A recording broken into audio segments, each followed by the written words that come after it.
तो आज हम बात कर रहे हैं वेंसडे सीरीज के सीजन 2 की, जो संभावित कहानी सामने आई है उसकी। हाँ, मतलब जो आउटलाइन है उसमें काफी कुछ इशारा मिल रहा है। बिल्कुल, हमारे पास एक तरह की रूपरेखा है और संकेत तो यही है कि वेंसडे एडम्स लौट आई है। हाँ, और इस बार शायद पहले से ज्यादा पेचीदा। हाँ, और शायद ज्यादा खतरनाक भी।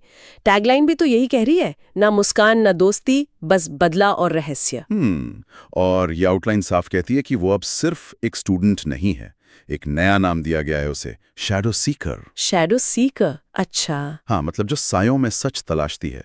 और वो जो धमकी मिली है उसे, trust no one, not even yourself. Oh, ये तो बहुत इंटेंस है। बिल्कुल, ये सिर्फ बाहरी खतरे की बात नहीं लग रही, ये उसके अंदर की लड़ाई का भी संकेत है। हाँ, मतलब कहानी वहीं से शुरू हो रही है जहां पहला सीजन खत्म हुआ था, उस अनजाने खतरे के साथ। हाँ, तो वेंसडे नेवरमोर वापस आती है। पर जैसा पता चल रहा है माहौल अब वैसा नहीं है। बिल्कुल नहीं। ऐसा लगता है जैसे हर कोई कुछ छिपा रहा है, नकाब पहने हुए। तो ये तो वेंसडे के शक को और बढ़ाएगा, है ना? हाँ, बिल्कुल। और मजे की बात यह है कि उसकी डायरी, जो पहले पर्सनल थी, अब भविष्यवाणियों जैसी लगने लगी हैं। अच्छा। हाँ, उसका एक डायलॉग भी है इसमें, मैं लोगों की परछाई में नहीं, उनकी असलियत में जीती हूँ। ओहो, मतलब किरदार और शार्प हो रहा है। एग्जैक्टली। वो अब सिर्फ बाहर नहीं, शायद लोगों के अंदर झांकने की कोशिश करेगी। और इसी मतलब शक और बदले हुए माहौल के बीच एक बड़ी वापसी का जिक्र है, टाइलर का। हाँ, वो थोड़ा चौंकाने वाला है। सीजन 1 का विलन, हाइड। वही, लेकिन इस आउटलाइन के हिसाब से वो एक नई पहचान के साथ आता है। और कहता है, हाँ, वो कहता है, मैं उस टाइलर को मार चुका हूँ, अब मैं सिर्फ तुम्हारे सच का गुलाम हूँ। क्या मतलब, इस पर यकीन कैसे किया जाए? यही सबसे बड़ा सवाल है।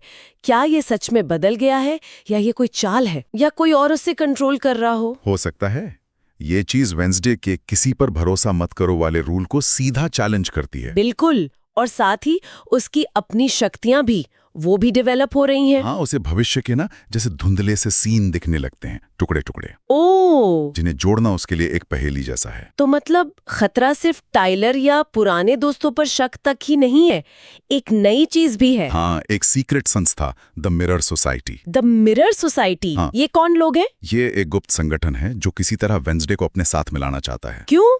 उनका मानना है कि वेंसडे का खून किसी पुरानी भविष्यवाणी के लिए जरूरी है, उसे पूरा करने के लिए। बाप रे, तो कहानी अब सिर्फ स्कूल तक नहीं रही। नहीं, बिल्कुल नहीं। ये नेवरमोर से बाहर निकलकर एक बहुत बड़े लेवल पर जा रही है।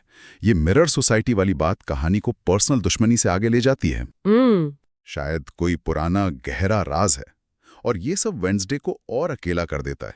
हाँ, जाहिर है। अब शक तो उसके दोस्तों पर भी जा रहा है, इनेड, जेवियर, बियांका। हाँ, आउटलाइन तो यही बताती है। उसका वो मानना कि मेरी इमोशंस मेरी ताकत नहीं, मेरी तन्हाई मेरी ढाल है। ये तो थोड़ा दुखद भी है। मतलब सीजन 1 में उसने कुछ कनेक्शंस बनाए थे। बिल्कुल।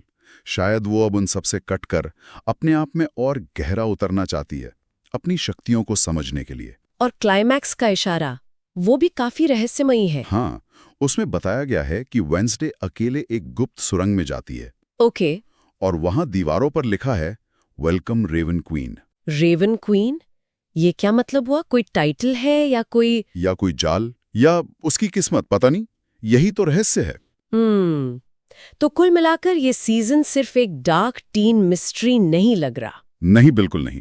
ये पहचान, बदला, भरोसा, किस्मत, इन सब चीजों के टकराव की कहानी लग रही है। हर किसी पर शक, हर रिश्ते का इम्तिहान। सही कहा। और वेंसडे की असली लड़ाई शायद बाहरी दुनिया से उतनी नहीं है जितनी खुद उसके अंदर से। हाँ, उसके अंदर के अंधेरे से, उसकी बढ़ती शक्तियों से। डर अब सिर्फ बाहर नहीं, अंदर भी है। तो आखिर में एक सवाल रह जाता है, अगर उसे किसी पे भरोसा नहीं करना, खुद पर भी नहीं, तो और उसकी डेस्टिनी रेवन क्वीन बनना है, तो फिर उसकी सबसे बड़ी लड़ाई किससे होगी?